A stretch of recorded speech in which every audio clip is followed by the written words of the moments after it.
The link arrived at 2:17 in the morning, at that fragile hour when the world feels suspended between yesterday's regrets and tomorrow's uncertainties. Ayan stared at his phone, the glow reflecting faintly in his tired eyes. He hadn't been sleeping well for weeks. Ever since his mother passed, nights had become long corridors of silence, broken only by memories he could neither escape nor fully embrace. The message had no name attached to it, just a number he didn't recognize and a single line. "I think you need to see this." Below it, the link. He almost ignored it, almost turned his phone face down, and forced himself into another restless attempt at sleep. But something about the message felt deliberate, as if it knew him, as if it had been waiting for him. His thumb hovered for a moment, then pressed. The video opened to a shaky frame, the kind that suggested it had been recorded on an old phone. The sound crackled before settling into something clearer.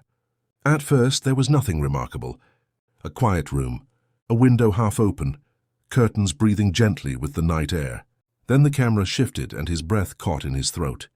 It was his childhood home, the faded green walls, the chipped wooden cabinet, the small table where his mother used to place his breakfast every morning before he rushed off to school, pretending not to care. His heart began to pound. "No, this isn't possible," he whispered. The video continued. A figure appeared in the frame, adjusting the camera with careful hands. For a moment her face was out of view, and Ayan leaned closer, as if proximity could bend time and make sense of what he was seeing. Then she sat down, and the world inside him collapsed. It was his mother, alive, smiling softly, her eyes carrying the same warmth he had spent months aching for. Ayan's chest tightened so violently he thought he might choke. His fingers trembled as he paused the video, then played it again, then again, as if repetition might somehow protect him from the truth. But the truth only grew heavier. This wasn't a memory. This wasn't something he had seen before. This was new, impossible but undeniably real. The woman on the screen looked directly into the camera, as if she knew exactly who would be watching. "Ayan," she said gently, her voice wrapping around his name like a familiar embrace. "If you're watching this, it means I'm no longer there to say these things to you."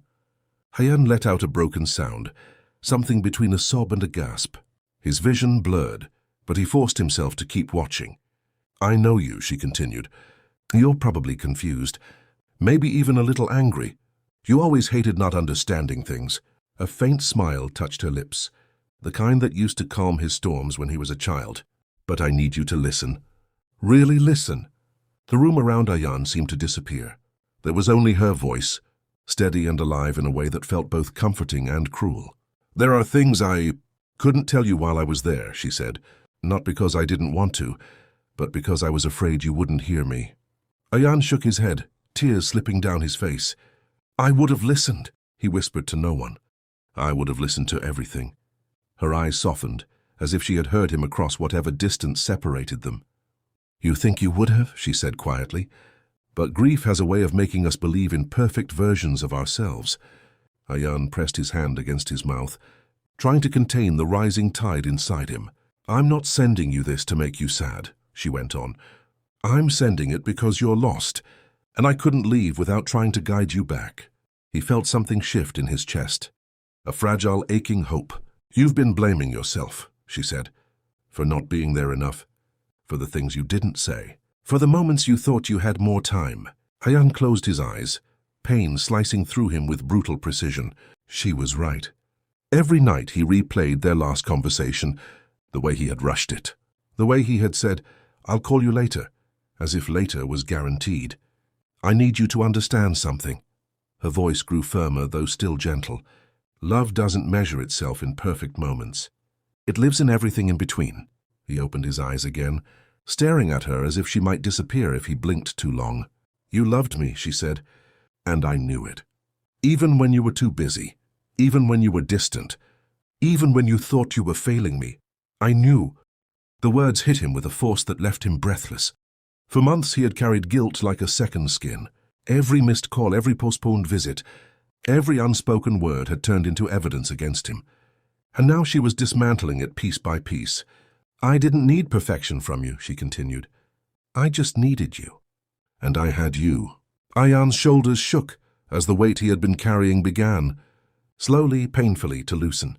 But this isn't just about me, she said. It's about you, about the life you're still living. The camera shifted slightly as if she had leaned closer. You've stopped living. Ayan, you wake up, you breathe, but you're not really there. You've built a home inside your grief and you refuse to leave. He swallowed hard, the truth cutting deeper than any accusation. You think holding on to pain is a way of holding on to me, she said. But it's not. It's just hurting you.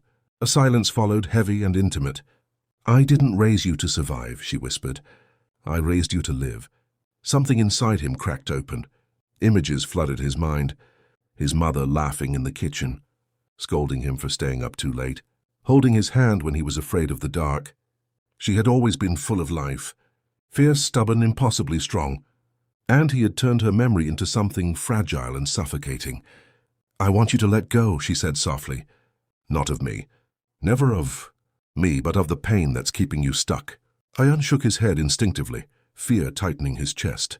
Let go? It felt like betrayal, as if moving forward meant leaving her behind. But her eyes held his, steady and unwavering. Moving forward doesn't mean forgetting, she said, as if reading his thoughts. It means carrying what matters with you and leaving the rest behind. He exhaled shakily, his resistance slowly giving way to something else, something unfamiliar. Acceptance, perhaps. There's something else, she added, her voice tinged with a quiet urgency. Ayan leaned closer, his heartbeat quickening. You're going to receive a call tomorrow, she said. From someone you haven't spoken to in a long time. He frowned slightly, confusion replacing grief for a moment. Answer it, she said firmly. No matter what you're feeling, no matter how much you want to ignore it. Answer it. His mind raced, trying to make sense of it. Life doesn't give us many chances to rewrite our stories, she continued. But sometimes, if we're brave enough, we get one. Her expression softened again. This is yours. The video began to blur, the image flickering as if it were reaching the end. I love you, she said, her voice barely above a whisper. And then it ended. The room fell silent. Ayan sat there, his phone still in his hand, his heart caught somewhere between breaking and healing. He didn't sleep that night. He watched the video again and again, memorizing every word, every expression, every breath. Morning came quietly, slipping through his window like a gentle reminder that time hadn't stopped, no matter how much he wished it had. He sat on the edge of his bed, staring at his phone, waiting. Hours passed. Doubt began to creep in. Maybe it had just been a coincidence. Maybe the video was old, something she had recorded long before. Maybe there wouldn't be a call. Maybe... His phone rang. The sound cut through his thoughts like a blade. He froze. The number on the screen was unfamiliar. His chest tightened, fear and anticipation colliding inside him.